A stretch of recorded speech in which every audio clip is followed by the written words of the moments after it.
abolisi Tom Lembong. Iya, karena apa yang diakibatkan oleh abolisi ini?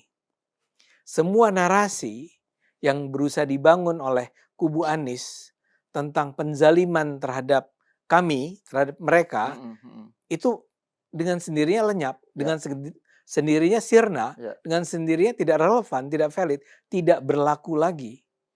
Ya kan? Ya. Jadi orang bisa melihat apa yang dikatakan tadi sebagai pahlawan kesiangan itu, well, Anda bisa lihat itu sebagai pahlawan kesiangan, tapi ada juga kita bisa melihatnya sebagai seorang pahlawan yang secara cerdik menghabisi lawannya tanpa harus memukulnya secara langsung. Betul, itu. Ya itu kan kaitannya yang tadi Bang, yang Bang Ade memakai istilah penzaliman ya terhadap Anies dan kubunya.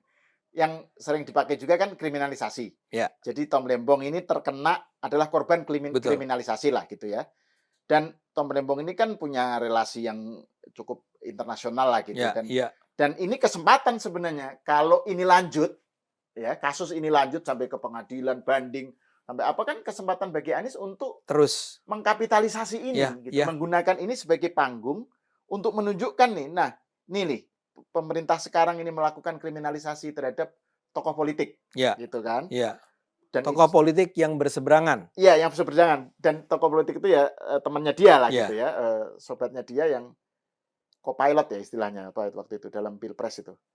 Pokoknya dia co-pilotnya. Oh, salah satu ya? Iya, salah satu co-pilotnya Anies lah gitu. Nah, narasi kriminalisasi ini kan seketika lenyap ketika terjadi abolisi kan gitu. Jadi Anies kayak dia sudah pengen bangun panggung gitu, panggung, karena kan dia apa coba sekarang panggungnya kan nggak ada, dia harus cari panggung kan. Opsi yang tersedia saat ini adalah narasi kriminalisasi terhadap Tom Lembong gitu.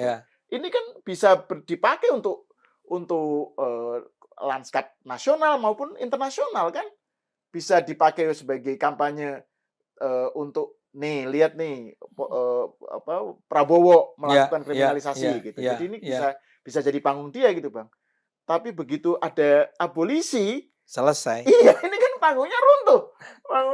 Jadi terus berarti nggak bisa lagi dong Prabowo diserang dengan kriminalisasi, dengan tujuan kriminalisasi. Ya gitu paling yang akan diserang terus kan Jokowi. Tapi kan ini menjadi tidak relevan sekarang. Makanya tadi saya katakan, biar bagaimanapun isu pemakzulan itu harus dibaca sebagai sesuatu yang terkait dengan ini semua. Kan ini adalah bagian dari upaya untuk menghabisi Jokowi, Gibran, dan Prabowo tentu saja jadinya kan.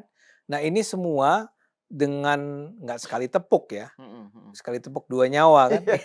Ini dua kali tepuk, ada abolisi, ada amnesti, tiba-tiba runtuh nih. Saya duga saya akan kita lihat lah ya. Saya duga dalam waktu tidak terlalu lama isu pemakzulan akan selesai. Saya duga isu bahkan ijazah palsu akan selesai.